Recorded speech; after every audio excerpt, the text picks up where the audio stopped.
என்னங்கய்யா fair delimitation no delimitation அப்படின்னு ஒரு சண்டை. திமுக இல்லை நீங்கள் இதைத்தான் சொன்னீங்க அப்படின்னு ஆளாளுக்கு ஒவ்வொரு வியாக்கியானம் பேசிக்கிட்டு இருக்கிறாங்க.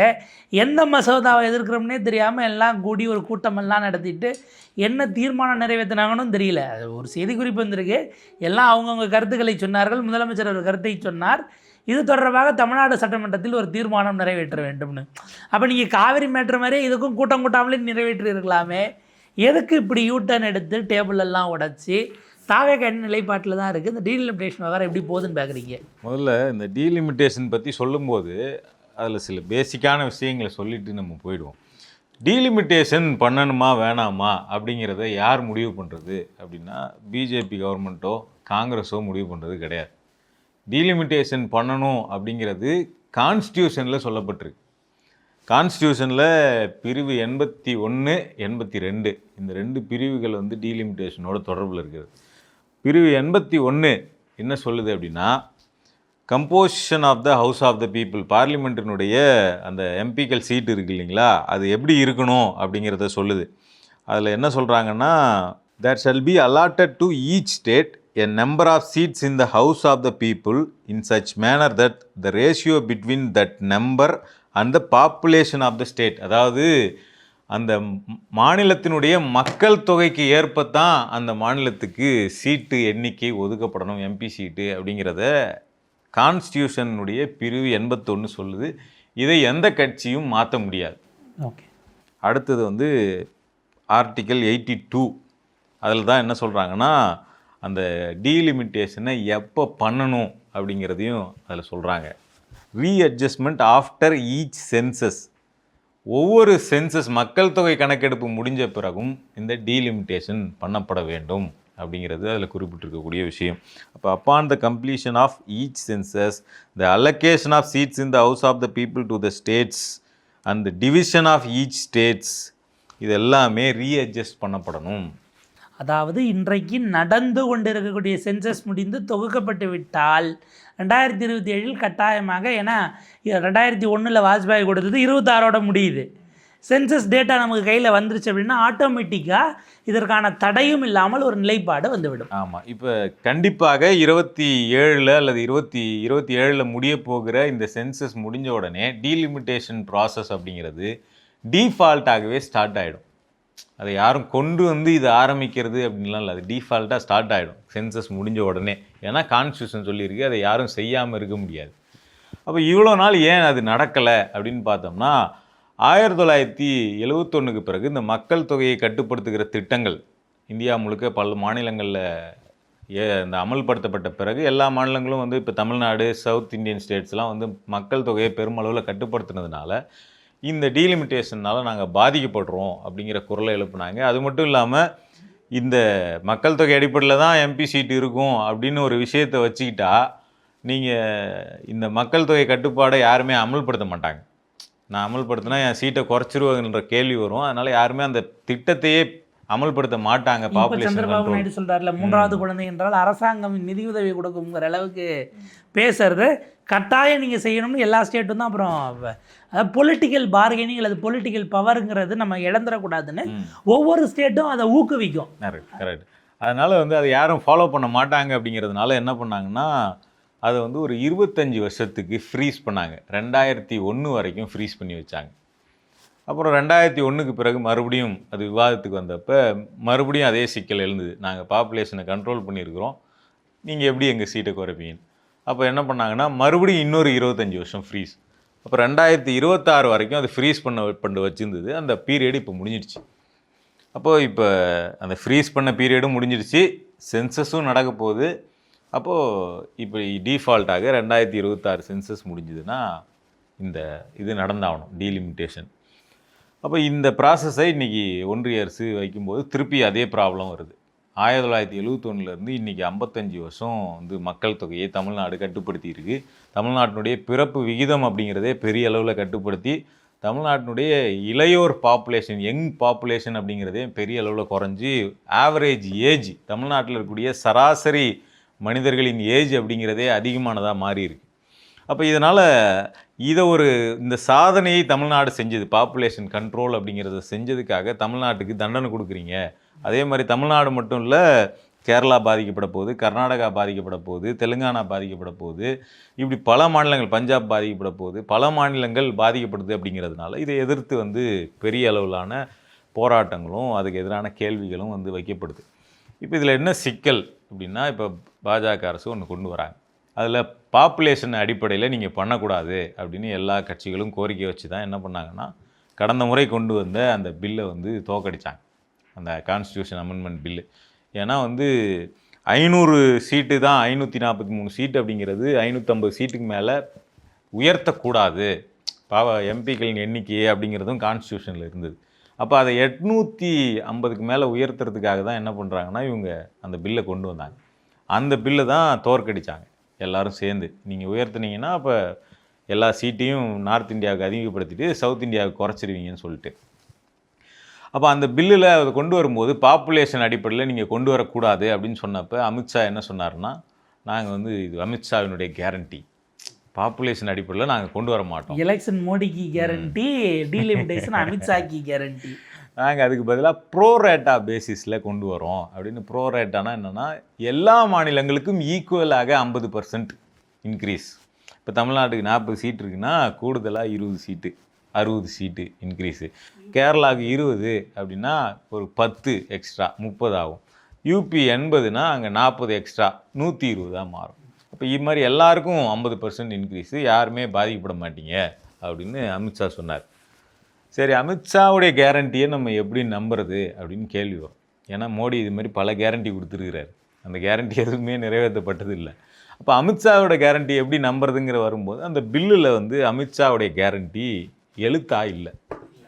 அதுதான் சிக்கல். போன பார்லிமெண்ட் செஷனில் வெடித்த சிக்கல் என்னென்னா, அமித்ஷா வாயால் கொடுத்த கேரண்டி அவங்க பில்லாக கொடுத்த அந்த பில்லில், டீலிமிட்டேஷன் பில்லில் அவர் சொன்ன எதுவுமே கிடையாது.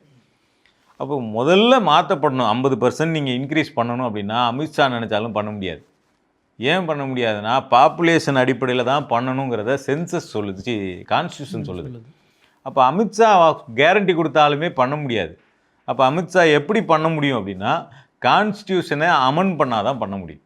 பாப்புலேஷன் அடிப்படையில் மாநிலங்களுக்கு இந்த சீட்டுகள் ஒதுக்கப்படுங்கிற அந்த பிரிவு 81 இருக்கு இல்லைங்களா, அந்த 81லிருந்து பாப்புலேஷன் அப்படிங்கிறத நீக்கினா மட்டும்தான் எக்ஸிஸ்டிங்லேருந்து ப்ரோரேட்டான ஒன்று நீங்கள் அங்கேயே கொண்டு வரணும்.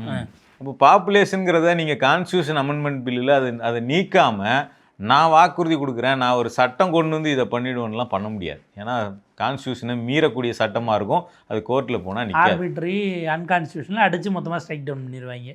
அப்போ இதுதான் அந்த விஷயத்தில் இருக்கக்கூடிய சிக்கல். அப்போ நீங்கள் டீலிமிட்டேஷன் அப்படிங்கிறத இப்போ ப்ரோரேட்டா பேசிஸில் பண்ணணும் அப்படின்னாலுமே, இப்போ புதுசாக இவங்க இன்ட்ரடியூஸ் பண்ண போகிற பில்லில் அந்த பாப்புலேஷனுங்கிறது அந்த ஆர்டிகிள் 81லேருந்து நீக்கப்பட்டு ப்ரோரேட்டா பேசிஸ் அப்படிங்கிறது ஆட் பண்ணப்படணும்.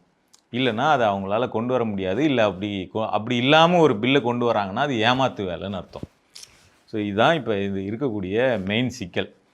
இப்போது தாவேகா ஒரு அனைத்து கட்சி கூட்டம் நடத்தியிருக்காங்க. அனைத்து கட்சி கூட்டம் இல்லை, அதுதான் ரொம்ப இம்பார்ட்டன்ட், கவனிக்க வேண்டியது. அடிக்கொழி அவர் என்ன நினைச்சிட்டாரு, டிடிவிட்ட பேசாமல இந்த அமமுக எம்எல்ஏ கூட்டு காரில் இருட்டில் வச்சு கையெழுத்து வாங்கினோம்ல, அந்த மாதிரி இருக்கிற எம்பிகள்லாம் கூட்டு வச்சு ஓட்டு போடுங்கன்னா அவங்க ஓகே பாஸ்ன்றவாங்க எதுவும் நினச்சிட்டாரான்னு தெரியல.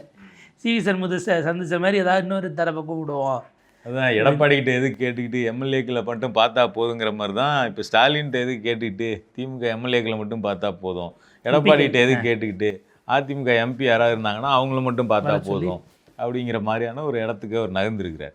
அப்போ இதை தான் ஒரு பெரிய கேள்வியாக மாறுது. இப்போது நீங்கள் ஒரு பார்லிமெண்ட்டில் திமுக எம்பிக்கள் இவர் சொல்கிறத கேட்டு தன்னிச்சையாக ஓட்டு போட முடியுமானா முடியாது. திமுகவுக்கு கட்சி கொறடா இருப்பாங்க. கட்சி கொறடா என்ன உத்தரவு போடுறாங்களோ அந்த உத்தரவை தான் அந்த கட்சியினுடைய எம்பிக்கள் ஃபாலோ பண்ணணும். இதில் கொடுமை என்னென்னா, கொறடாவே அவராக உத்தரவு போட முடியாது.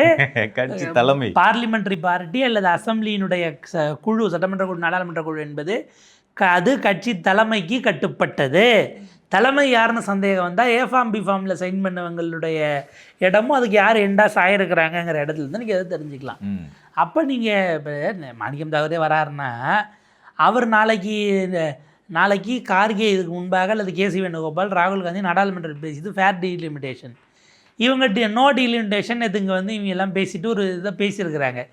நாளைக்கு கார்கேவோ அல்லது ராகுல் காந்தியோ ஃபேர் டீலிமிட்டேஷன் நீங்கள் இதை இப்படி தான் ஓட்டு போடணும்னு சொன்னால் மாற்றி இவங்க ஓட்டு போட்டாங்கன்னா கொறடாவாக இருந்தவரே தலைமையினுடைய உத்தரவை மதிக்கலைன்னா அவர் பதவி பறிக்கிறதுக்கே கொண்டு போய் ஆன்டி டிஃபெக்ஷன்லால் கொடுக்க முடியும். அதான் அப்போ என்னன்னா நீங்கள் வந்து அனைத்து கட்சி எம்பிக்கள் கூட்டம் அப்படின்னு இந்த விஷயத்தில் போட்டதே அது வந்து எல்லா விதிகளுக்குமே முரணான ஒரு கூட்டம். அது அந்த கூட்டம் வந்து ஒரு செல்லுபடியே ஆகாத ஒரு கூட்டம்.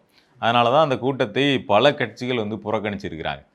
கட்சி தலைமையிட்ட தான் நீங்கள் கடிதம் அனுப்பணும். எம்பிக்களே கூப்பிட போகிறீங்கன்னா கூட அந்த கடிதத்தை யாருக்கு அனுப்பணும்னா கட்சி தலைமைக்கு அனுப்பி நீங்கள் உங்கள் கட்சியின் எம்பிக்களை அனுப்பி வைங்கள்னு கட்சி தலைமைக்கிட்ட அனுமதி கேட்கணும். அது முழு எம்பியா இல்லை பிரதிநிதிகளா இல்லை 2 பேரை சிம்பாலிக்கான்றதை அந்த கட்சி தலைவர் முடிவு. ஆமாம், ஐஏஎஸ் ஐபிஎஸ் அதிகாரிகள் கிடையாது எம்பிக்கள். நீங்கள் கூப்பிட்டா வந்து சொல்லுங்கய்யான்னு வந்து நிற்கிறதுக்கு கட்சி தலைமை, அவங்களுக்கு ஒரு கட்சி தலைமை இருக்குது. அந்த கட்சிக்கு கடிதம் எழுதி அவங்க அனுப்புனாங்கன்னா அவங்க வருவாங்க. அப்போ நீங்கள் அனைத்து கட்சி எம்பி கூட்டம் போட்டாலுமே அந்த கட்சி தலைமைக்கிட்ட கேட்டு தான் போட முடியும். அப்போ இப்படியெல்லாம் எதையுமே பண்ணாமல் நான் ஒரு எஜமானனுங்கிற மாதிரி நீங்கள் எம்பிக்களுக்கு கடிதம் நேராக அனுப்பிட்டு சீஃப் செக்ரட்டரி வச்சு எம்பிக்களுக்கு கடிதம் அனுப்பிட்டு எல்லா எம்பியும் வாங்கினா எப்படி வருவாங்க? இவங்கெல்லாம் இண்டிபெண்ட் எம்பியாக இருந்தால் வேறு, கட்சியோட அட்டாச் ஆகாத மெம்பராக இல்லை கட்சி அவங்கெல்லாம் நீக்கிருச்சுன்னா நீங்கள் கூப்பிட்டா அவங்க பாட்டு வர போகிறாங்க, அது பிரச்சனை இல்லை. இப்போ இன்றைக்கி அமமுக எம்எல்ஏ நீங்கள் கூப்பிடலாம், ஏன்னா அவர் கட்சியை விட்டு அவரை நீக்கிட்டார். இப்போ அவர் அன்அட்டாச்சு மெம்பராக உள்ளே இருக்காரு, நீங்கள் கூப்பிட்டுக்கலாம். அந்த மாதிரி அங்கே எதுவும் நடக்கலையே, அவங்க எப்படி வருவாங்கங்கிறது தான் கேள்வி. அதுதான் அப்போ இதுதான் இங்கே சர்ச்சைக்குரியதானதான் விஷயம். இப்போ இதே போன ஆட்சியில் வந்து இதே மாதிரி ஒரு அனைத்து கட்சி கூட்டம் அப்போ நடத்தினாங்க. அப்போது இன்க்ளூடிங் தாவேகா, அன்றைக்கி தாவேகாவுக்கு எம்பி கிடையாது, இன்றைக்கும் கிடையாது. இருந்தாலும் தாவேகாவுக்கு அன்றைக்கி அழைப்பு விடுக்கப்பட்டுச்சு. தாவேகாவிலிருந்து புஷி ஆனந்த் அந்த கூட்டத்தில் கலந்துக்கிட்டார், அனைத்து கட்சி கூட்டம். அந்த கூட்டத்தில் டீலிமிட்டேஷனுக்கு எதிராக தீர்மானம் நிறைவேற்றப்பட்டு அது வெளிப்படையாக பொது பார்வைக்கு வைக்கப்பட்டுச்சு. அப்போ அதில் இன்க்ளூடிங் புஷி ஆனந்தும் அதில் சைன் பண்ணியிருக்கிறார். அதை ஒத்துக்கிட்டு அந்த தீர்மானத்தில் கையெழுத்து போட்டிருக்கிறார். என்ன அவர் உள்ளே பேசும்போது டீலிமிட்டேஷன் வேண்டான்னு பேசினார். பொது தீர்மானம் என்கிற இடத்தில் தாவேகாவும் அதை அக்செப்ட் பண்ணிக்கிட்டாங்க. அதாவது இதில் நம்ம கவனிக்க வேண்டியது, ஃபேர் டீலிமிட்டேஷனுங்கிற இடத்துல திமுக தொடர்ந்து நின்றுருக்கு. தாவேக்கா பேசும்போது நோ டீலிமிட்டேஷன் அதில் நின்னாங்க. இப்போ இங்கே ஃபேர் டீலிமிட்டேஷன் இன்னும் தவி குதிச்சு அங்கே போய் இப்போ கூட்டணி மாறினாங்கல்ல, அவங்கெல்லாம் தான் இப்போ பதில் சொல்ல வேண்டிய இடம். நிலைப்பாட்டை மாற்றியது அந்த எம்பிக்கள் கூட்டத்தில் போய் அமர்ந்திருந்த காங்கிரஸ், விசிகா, யுஎம்எல், சிபிஐ, சிபிஎம்மாக தான் நம்ம பார்க்க வேண்டியிருக்கு. இப்போ ஃபேர் டீலிமிட்டேஷன் அப்படிங்கிறது தப்பு அப்படின்னா, கடந்த முறை திமுக பல மாநில முதலமைச்சர்கள் எதிர்க்கட்சிகள்லாம் கூட்டம் போட்டப்போவே அதனுடைய பேரை ஃபேர் டீலிமிட்டேஷன் நீங்கள் வைக்கக்கூடாது அப்படின்னு சொல்லி அப்போவே அதை எதிர்த்து குரல் கொடுத்துருக்கணும். அப்போ எதுவுமே யாருமே பேசலை. வைகோ மாதிரி நாங்கள் கூட்டணியில் தர்மத்தை காப்பதற்காக அமைதியாக இருந்தோம்னு சொல்கிறாங்களா என்னன்னு தெரியல. அப்போ டீலிமிட்டேஷனுங்கிறது கான்ஸ்டியூஷனில் சொல்லப்பட்டிருக்கிறதுனால அதுக்கு ஒரு வெயிட்டேஜ் இருக்குது. அந்த பிரிவை மொத்தமாக நீக்கிறது அப்படிங்கிறதெல்லாம் முடியாது, அதை ஃப்ரீஸ் தான் பண்ண முடியும். இப்போ இருக்கிறது 2 ஆப்ஷன் தான். ஒன்று ஃபேர் டீலிமிட்டேஷன் கேட்குறது, இல்லையா இன்னொரு 25 வருஷம் ஃப்ரீஸ் கேட்குறது. இது 2 தான் இருக்கக்கூடிய ஆப்ஷன். இந்த 2 ஆப்ஷனையுமே வந்து அன்னைக்கு அந்த ஃபேர் டீலிமிட்டேஷன் மீட்டிங்கில் வச்சுருந்தாங்க. அப்போ நீங்கள் இன்னொரு 25 வருஷம் ஃப்ரீஸ் பண்ணுங்கள் அப்படிங்கிறதுமே டிஎம்கேவுடைய கோரிக்கையாக தான் அந்த கூட்டத்தில் வந்து வச்சுருந்தாங்க. ஸோ இன்றைக்கும் அதே இதை தான் கண்டினியூ பண்ணுறாங்க. இப்போ என்ன பிரச்சனை அப்படின்னா, டீலிமிட்டேஷன் பில்லை ஒன்றிய அரசு கொண்டு வரப்போகுது அப்படிங்கிறது எல்லாமே தகவல்களாக தான் வந்துக்கிட்டு இருக்கு. அவங்க உண்மையிலேயே என்னைக்கு அதை சப்மிட் பண்ண போகிறாங்க, அல்லது அந்த பில்லில் என்ன கண்டென்ட் இருக்க போகுது. ஏன்னா 3 நாளோட நாடாளுமன்றம் முடிகிறது. அதுக்கப்புறம் ரெடி ஆகிட்டு செங்கோட்டையில் அவர் உரையாற்ற போகிறாரு. இதோட அடுத்த செஷன் நவம்பரில் தான். அப்போ அந்த பில்லில் என்ன கண்டென்ட் இருக்க போகுது, அதை முதல்ல சர்க்குலேஷனுக்கு விட்டு அதுக்கப்புறம் தான் அதை எம்பிக்களுக்கு வந்து டிஸ்கஷனுக்கு கொண்டு வர முடியும். அதுக்கு பிறகு தான் அது மேலே ஓட்டெடுப்பு நடத்த முடியும். இதெல்லாமே இந்த கூட்டத்தொடருக்குள்ளே சாத்தியமா அப்படின்னு தெரியல. அதெல்லாம் ஒரு கேள்வியாக தான் இருக்குது. அப்போ எந்த அடிப்படையுமே இல்லாமல் பில்லில் என்ன கண்டென்ட் வரப்போகுதுன்னு கூட இல்லாமல் திடீர்னு ஒரு கூட்டம் போட்டிருக்காங்க. அந்த கூட்டத்தினுடைய அவுட்கம் என்னன்னு தெரியல. நாங்கள் டீலிமிட்டேஷனை விடமாட்டோம் அப்படின்னு சொல்கிறாங்க. விடமாட்டோம்னா எப்படி விடமாட்டோம்? அப்போ இது எல்லாமே இல்லாமல், ஒன்றுமே இல்லாமல் ஒரு பிளாங்கான ஒரு கூட்டமாக அந்த கூட்டம் நடந்து முடிஞ்சிருக்கு. கரெக்டு. ஸோ இது சட்டமன்றத்தை தான் தீர்மானம் கொடுத்தணும்னா நீங்கள் அனைத்து கட்சியே கூட்டாமலே செஞ்சுருக்கலாமே. காவேரிக்கு நீங்கள் என்ன அனைத்து கட்சியை கூட்டிட்டா சட்டமன்றத்தில் தீர்மானம் போட்டீங்க, அதே பேட்டர்ன் இதையும் செஞ்சுருக்கலாமே. ஸோ அரசியல் ரீதியிலாக திமுக பாஜக நெருங்கி விட்டார்கள் என்று சொல்வதற்காக, அல்லது திமுக என்ன தான் முடிவெடுக்க போகுதுன்னு தெரிஞ்சுக்க முடியல, நீங்கள் இப்படி ஏதாவது ஒன்று பண்ணி பாருங்கன்னு காங்கிரஸ் தரப்பிலிருந்து, அது குறிப்பாக மாணிக்கம் தாக்கூரும் பிரவீன் சக்கரவர்த்தியும் தான் இந்த யோசனையை கொடுத்தது. சு வெங்கடேசனும் அதில் சப்ஸ்கிரைப் பண்ணார்னு ஒரு செய்தி ஓடிக்கிட்டு இருக்கு. தேவையில்லாமல் இதை கூட்ட விட்டு பார்த்துருக்கிறார்கள் என்பதாக. முதல்ல இந்த அனைத்து கட்சி கூட்டம் அப்படிங்கிறது மேலே உங்களுக்கு என்ன அப்படி அலர்ஜி? காவிரிக்கு அனைத்து கட்சி கூட்டம் கூட்ட சொல்கிறதுங்கிறது கடந்த காலங்களில் பல முறை தமிழ்நாட்டில் கூட்டப்பட்டிருக்கு. டீலிமிட்டேஷனுக்கும் கூட்டப்பட்டிருக்கு. இந்த ரெண்டுத்துக்குமே நீங்கள் அனைத்து கட்சி கூட்டம் கூட்டலை. அனைத்து கட்சி கூட்டங்கிறது அந்த அந்த ஜனநாயகத்தின் மேலே உங்களுக்கு பெரிய அலர்ஜி இருக்குது அப்படிங்கிறதே ரொம்ப ஒரு தவறான ஒரு விஷயம், முன்னுதாரணம். அது தமிழ்நாட்டில் இதுக்கு முன்னாடி ஆட்சியில் இருந்த யாருக்குமே இப்படி ஒரு நிலைப்பாடு இருந்ததில்லை. நான் ஆட்சியில் இருக்கிறேன், தமிழ்நாட்டினுடைய வாழ்வாதார பிரச்சனை அல்லது முக்கியமான உயிராதார பிரச்சனைக்கு எல்லா கட்சியும் நான் எதுக்கு கருத்து கேட்கணும் அப்படிங்கிற அந்த நிலைப்பாடு யாருக்குமே இருந்ததில்லை. அப்படி ஒரு நிலைப்பாடு திமுகவுக்கு இருந்ததுன்னா ஆட்சியில் இல்லாத, எந்த பவர்லையும் இல்லாத, ஒரு எம்எல்ஏ கூட இல்லாத, ஒரு கவுன்சிலர் கூட இல்லாத தாவேகாவுக்கு அன்னைக்கு அழைப்பு விடுத்து தாவேகாவினுடைய கருத்து அந்த அனைத்து கட்சி கூட்டத்தில் கேட்கப்பட்டிருக்காது. திமுகவை பார்த்து நீங்கள் பாசிசமா பாயாசமானு கேட்டுட்டு இன்றைக்கி அனைத்து கட்சி கூட்டத்தை கூட்டுறதுல அப்படி எதுக்கு நீங்கள் அவ்வளோ ஒரு இதை காட்டுறீங்க, ஒரு தயக்கத்தை காட்டுறீங்க, அல்லது கூட்ட மாட்டோம், அதுக்கான காரணத்தையும் சொல்ல மாட்டோங்கிற ஒரு நிலைப்பாடை வச்சுட்ருக்கீங்க. இதுவே அடிப்படையில் ஒரு பெரிய ஒரு முரணான விஷயம் அது. ஸோ முரண்களின் மொத்த வடிவமாக பல விஷயங்களை செஞ்சுக்கிட்டு இருக்கிறாங்க. பாப்போம் இது மேற்கொண்டு எப்படி போகிறது, என்னவாகிறது. வராத மசோதாவை இவ்வளோ சீக்கிரம் எதிர்த்துருக்காங்களே, வரும்போது என்ன பண்ணுறாங்க? டீலிமிட்டேஷன் எதிர்த்து இங்கே கொண்டு வர மசோதாவில் பாஜக அரசு, மோடி அரசு, என்டிஏ இதெல்லாம் பேசப்படுகிறதா, இல்லை பேசினால் மாண்புமிகு சபாநாயகர், மாண்புமிகு பேரவைத் தலைவர் அவர்கள் குறுக்கிடுகிறாரா? இல்லை இன்னொரு ஒரே ஒரு ஆட் ஆன் பாயிண்ட்டு, இங்கே தமிழ்நாடு மட்டும் பாதிக்கப்பட போகிறதில்ல, பல மாநிலங்கள் பாதிக்கப்பட போகுது. அதனால் இது தமிழ்நாடு மட்டுமான விஷயம் கிடையாது, காவிரி இஷ்யூ மாதிரி. அப்போ தமிழ்நாட்டில் நீங்கள் அனைத்து கட்சி கூட்டம் போட்டிங்க, அதுக்கு காங்கிரஸ் ஆதரவு கொடுத்துருக்குது. ஏன் காங்கிரஸ் தன்னோட தலைமையில் இருக்கக்கூடிய இந்தியா கூட்டணியை கூட்டி இந்த டீலிமிட்டேஷனுக்கான ஒரு கூட்டத்தை போட்டு அதில் நம்ம என்ன முடிவெடுக்க போகிறோங்கிறத பேசலை அப்படிங்கிறதுமே பெரிய கேள்வி. ஏன்னா இந்தியா கூட்டணியில் இருக்கக்கூடிய பல கட்சி இன்றைக்கி டிஎம்கே இந்தியா கூட்டணி உள்ளே இல்லை, அவங்க அதோடைய கூட்டங்களில் கலந்துக்கல. ஆனால் இந்தியா கூட்டணியில் இருக்கக்கூடிய என்சிபி சரத்பவார் கட்சி அவங்க வேறு முடிவு எடுக்க போகிறாங்க அப்படிங்கிற தகவல்கள் வருது. அப்போ இந்த மாதிரி இந்தியா கூட்டணியில் இருக்கக்கூடிய எத்தனை கட்சிகள் மாற்றி முடிவு எடுக்க போகிறாங்க அப்படிங்கிறத நீங்கள் எப்போ தெரிஞ்சுக்க போகிறீங்க? டிஎம்கே தெரிஞ்சுக்கிறதுல காட்டக்கூடிய ஆர்வத்தை இந்தியா கூட்டணியில் இருக்கக்கூடிய எத்தனை கட்சிகள் டீலிமிட்டேஷனில் மாற்றி முடிவெடுக்க போகிறார்கள்னு தெரிஞ்சுக்கிறதுல ஏன் காட்டலை? பில்லு வரும்போது பார்த்துக்கலான்னு காங்கிரஸ் இருக்காங்க அப்படின்னு நம்ம எடுத்துக்கலாம். இது டெல்லி காங்கிரஸ் எண்ணத்தில் செஞ்ச மாதிரியும் தெரியல ஆக்சுவலாக. ஸோ பார்ப்போம். ஏன்னா டிகே சிவகுமாரோ அல்லது உங்களுக்கு சுக்வீந்தர் சிங் சுகுவோ இல்லை டிகே இந்த பக்கம் ரேவந்தோ விடி சதீசனோ இவங்கெல்லாம் கூட டீலிமிட்டேஷன் அனைத்து கட்சி கூட்டத்தை கூட்டல. ஒரு காங்கிரஸ் முதலமைச்சர்களும் இப்போ அங்கே கூட்டல. ஏன்னா அவ்வளோ அவசரம் இல்லை, பில்லே வரலைங்கிறதில்ல, கொஞ்சம் பொறுங்க மிஸ்ஸுன்னு நிற்கட்டுங்கிற அளவுக்கு உட்காந்துருக்காங்க. ஆனால் இங்கே தமிழ்நாட்டில் நேற்றைக்கு ஏதோ ஊர்வலம் எல்லாம் போனதையும் பார்க்க முடியுது. சுவாரஸ்யமான அரசியல் திருப்பங்கள் காத்திருக்கு, பார்ப்போங்கய்யா.